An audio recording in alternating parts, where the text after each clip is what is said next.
that I get asked, if I always go back in my mind before I open my mouth, there is only one mind. Or we could say there's only one life, there's only one thing. With that in mind, right at the center, no matter what question you're answering or asking, always come back, there's only one mind. If there's only one mind, of course it doesn't really matter whether we are in the flesh or out of the flesh that we can communicate.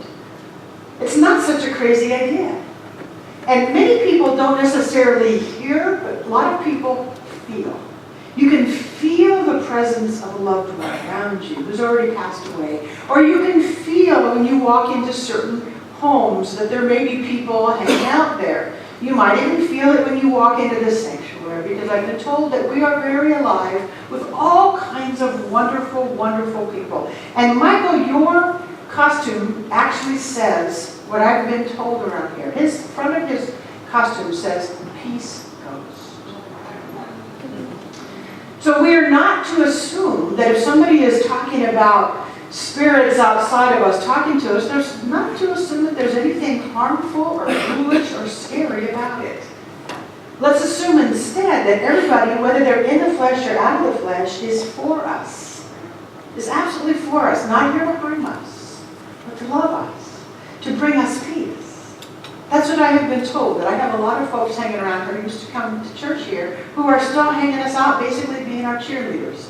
Hanging us out, it's not what I meant to say. Most still hanging out, being our cheerleaders. I love that idea. We might have people still wanting to come and listen and wanting to come and offer. So that one mind, everything, everything. So yes, death, there's something more. Of course there is. Can we feel that? Yeah, of course. Maybe not everybody. I personally don't want to see or talk to people outside of this. I don't really want to, and we have that agreement, and that's quite all right. I'll wait until I'm out of the flesh too, and we'll have a good time. Now I want to talk about monsters. And just Margaret set up me and my monster. How many of you, when you were a little child, were afraid of the monsters in the closets or under your bed? How many of you ever got up in the middle of the night and went to the side of your bed and jumped in it because you didn't want what was underneath there to grab your feet? Did anybody do that? I did that. Because I don't like things grabbing at my ankles. I would jump to my bed sometimes. That thing of, we don't know what it is. And little children have great imaginations. And we might hear things, and then their imagination makes up what might be in that closet. There's a monster in that closet. Maybe they're just seeing the deceased grandmother coming to hang out with them, but because they don't know what it is, it seems scary to them. But that whole idea of monsters is either what we don't understand, or how I'm interpreting your song, it's our fear thoughts. It's our, you mentioned jealousy and loneliness and other things. That's how I'm hearing that in her song. Me and my monster, we all have them. They're the things in our own mind that can really disturb us. We can let those monsters get so big, we can let those fear thoughts get so big that they start to assume real proportions, when really they're not real at all. They're just the stuff that we're making up in our head. But I know, walking this earth as a human being like you, that we can get stuck in those monsters. We can get stuck with those repetitive, fearful thoughts that come up. I get it. But yet we need to ask ourselves, is that what I want? Do I want to live with those fearful thoughts? Do I want to live feeling that I'm jealous and I'm limited and I'm possessive and I'm freaked out and whatever those things are? I don't think anybody wants to. So Ernest Holmes would say something like, start right where you are and imagine that those monsters in your mind can dissolve. And as those monsters are dissolving into the nothingness, put something else in right away. So bring an image in that's the opposite of a monster. What might that be to you? For some people, it's really helpful to picture something like an angel or a fairy or some kind of an image, right?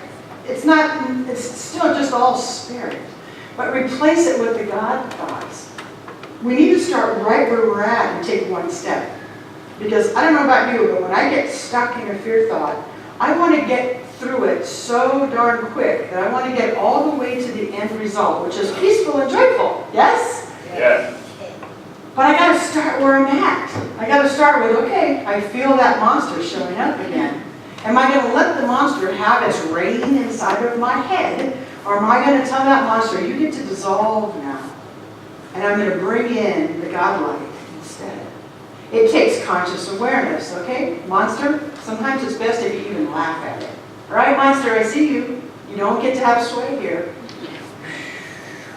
And begin to let that, one step at a time. Today, maybe all I can do is dissolve away the monster and even be willing to step in to the godlight.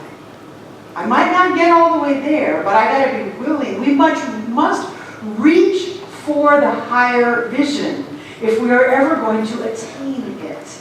All right, getting rid of and dissolving the monster is good, but it's not enough because it still keeps us focused on the monster.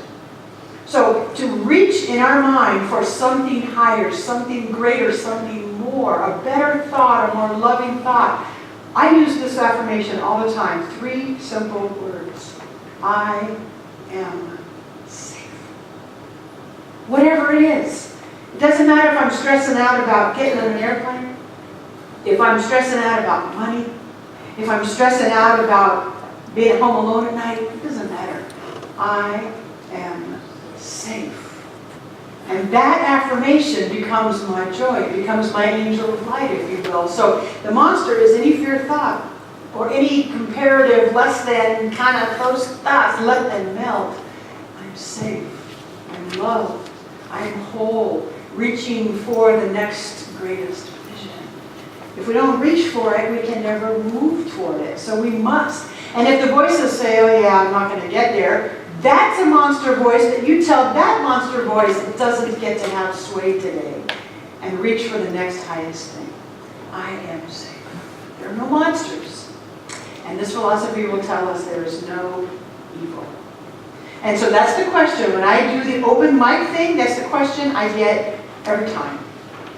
This philosopher believes not in a power of evil as a separate entity. Ernest Holmes says, evil equals destructive and good equals constructive.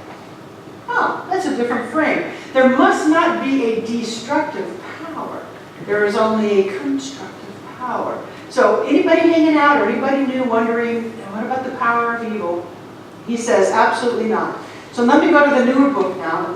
He has so much to say about it. I just chose one.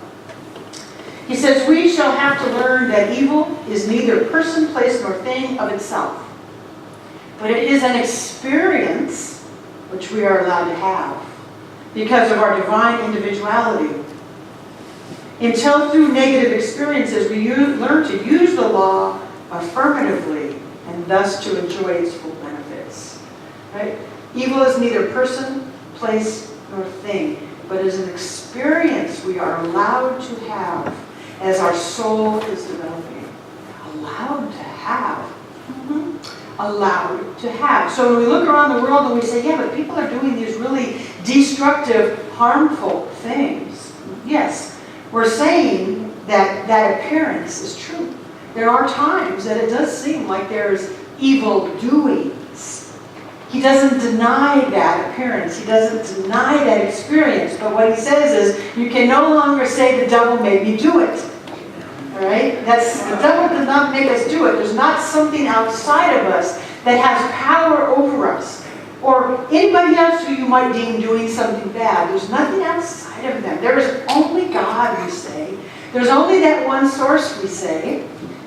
As people are using their minds in a very negative way is usually when we see the quote evil bad things taking place in the world. So what I say to you is next time you see something that you think is evil, you see an act that somebody does that you may say is evil, rather than getting angry and staying angry because that only adds that angry fuel to the fire, send them love.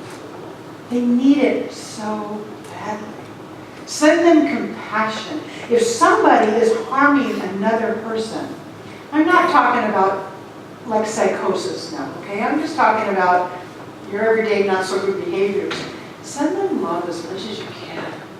I know it's hard. I really get that it's hard. But that person only knows